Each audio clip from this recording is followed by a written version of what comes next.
तो बच्चों, आज मैं फिर 4.2 प्रश्नावली का पहले प्रश्न में मैंने आपको 2 एग्जाम्पल बताए थे। उसके बाद ये तीसरा प्रश्न है। इस प्रश्न को कैसे हल करना है, इसके पहले भी मैं बता चुका हूँ कि हमें इसमें एक एक वाक्य को पढ़ना है और फिर उसके बाद उसके हिसाब से सारे कार्य आगे करना है, तब हम इसको कर पाएंगे। चलिए, तो यहाँ पर हमें तीसरा प्रश्न ये दिया हुआ है कि हमें ऐसी 2 संख्याएं ज्ञात कीजिए। मतलब हमारे पास में इतना तो हमें पता है कि 2 संख्याएं हैं। वो 2 संख्याएं कौन सी है यह हमें नहीं मालूम। 2 संख्याएं ज्ञात कीजिए जिनका योग 27 है। ठीक है, हमारे पास में यहाँ पे संख्याएं नहीं मालूम है और जिनका योग 27 है और गुणनफल 182। ठीक है, तो हम यहाँ सबसे पहले 2 संख्याएं हम मान लेते हैं कि यहाँ पे एक संख्या है। माना कि पहली संख्या x है और योग कितना है? योग बराबर है जिसका योग 27 है। योग हमें यहाँ पे दिया हुआ है।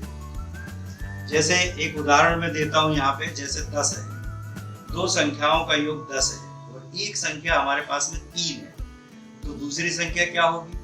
अब पहली संख्या हमें पता चल गई 3 है और योग कितना है 10, तो हमने क्या किया, योग में से पहली संख्या घटा दी, तो यहाँ हमें दूसरी संख्या मिल जाएगी। जैसे 10 में से हमने 3 घटा दिया तो दूसरी संख्या आ गई हमारे पास 7। तो यहाँ पर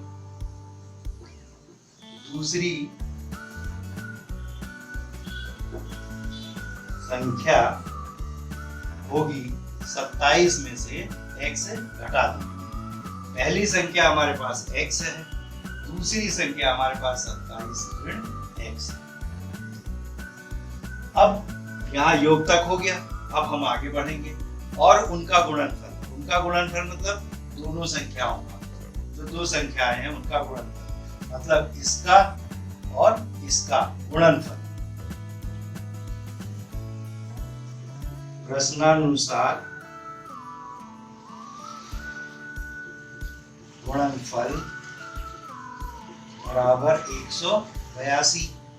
अब गुणनफल किसका? 2 संख्याओं का। पहली संख्या हमारे पास में x है, दूसरी संख्या हमारे पास में 27 ऋण x, और कितना है? दोनों का गुणनफल 182। अब हम यहाँ पर इसको हल करेंगे। x का गुणा 27 में करेंगे 27x, फिर x का गुणा हम x इसमें करेंगे x में, तो ये हो जाएगा x², तो ये हो गया हमारे पास में 182। अब हम इस पूरे को उस तरफ ले जाएंगे, तो हम x² उधर जाएगा, यहाँ ऋणात्मक है, उधर क्या हो गया? धनात्मक। फिर ये जो 27x है उधर गया, यहाँ धनात्मक है, उधर गया तो क्या हो गया? ऋणात्मक। और फिर ये दोनों उस तरफ जा रहे हैं तो 182 क्या है? धनात्मक, तो बराबर 0। अब हमें यहाँ पे क्या करना है कि संख्याएं ज्ञात करना। तो जैसा कि इसके पहले मैंने आपको बताया था, इसका गुणांक है 1 और यहाँ पर है इसका गुणांक 1 है और ये c हमारे पास है।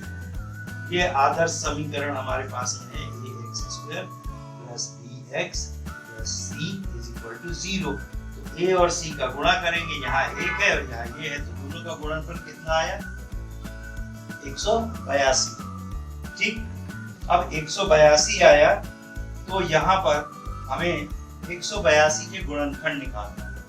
तो गुणनखंड आप निकाल लीजिए, जैसे 1 और 182, 2 और 61, 3 का नहीं आएगा, 4 का भी नहीं आएगा, 5 का भी नहीं आएगा, 6 का भी नहीं आएगा, 7 का भी नहीं आएगा, 8 का भी नहीं आएगा, 9 का भी नहीं आएगा, 10, 11, 12। अब यहाँ हम देखते हैं कि 13, तो 13 1 आया और 13 एकम 13, तो यहाँ कितना बचा? 5, 13 चौको 52, यानी 13 और 14 का गुणा करेंगे तो हमारे पास में 182 आएगा। तो इनको जोड़ने या घटाने पर हमें कितना मिलना चाहिए? 27। तो देखिए दोनों को जोड़ देते हैं तो 27 आता है, मगर यहाँ चिन्ह क्या है, ऋण। तो हमें यहाँ क्या होगा, इन दोनों का चिन्ह क्या होगा, ऋणात्मक, तब जाके ये ऋणात्मक 27 आता। चलिए हम लिखते हैं एक्स स्क्वायर ऋण 13 एक्स के साथ लिखना है, फिर ऋण 14 एक्स धन 182। 182 की जगह हमें ये ध्यान रखना है, ये यहाँ पर गुणा में है, बराबर 0।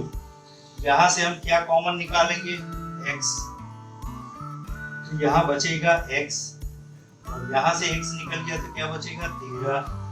यहाँ से हम क्या निकालेंगे, 182 में 14 है, तो 14 यहाँ भी है और 14 ऋण 14 वहां भी है, तो ऋण 14 हमने निकाल लिया। तो यहाँ क्या बचेगा, ऋण 14 निकल गया, तो यहाँ पे x बचेगा धन x, और फिर यहाँ क्या बचेगा ऋण, क्योंकि ऋण 14 निकाल लिया तो बचा क्या, ऋण 13 बराबर 0। अब इसमें से हम यहाँ x ऋण 13 और x ऋण 13 को बाहर निकाल लेंगे, तो हमारे पास में आ जाएगा x ऋण 13। यहाँ से x ऋण 13 निकला तो यहाँ क्या बचा, धन x। यहाँ से ऋण x ऋण 13 निकला तो क्या बचा, ऋण 14। क्या आया, ऋण 14, और ये हो गया 0। और इसके आगे जब दो संख्याओं का गुणनफल 0 होता है, तो ये हमें पता होना चाहिए कि जब दो संख्याओं का गुणनफल 0 होता है तो कोई भी एक संख्या इसमें शून्य हो सकती है। तो या तो ये शून्य होगी या तो ये शून्य होगी, हमें पता ही नहीं है। तो x ऋण 13 बराबर 0 या x ऋण 14 बराबर 0। तो x बराबर यहाँ क्या आ जाएगा 13, यहाँ क्या आ जाएगा x बराबर 14। पहली संख्या हमने क्या मानी है,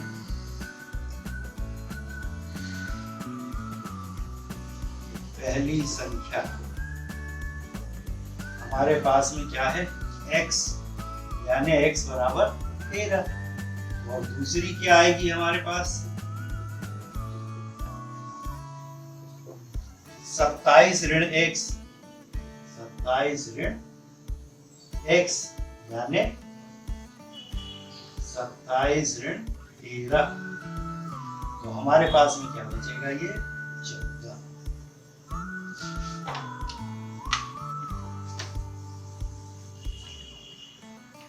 तो हमारे पास में आंसर आ जाएगा, पहली संख्या होगी 13 और दूसरी संख्या होगी 14। इस प्रकार से हम सवालों को हल करेंगे।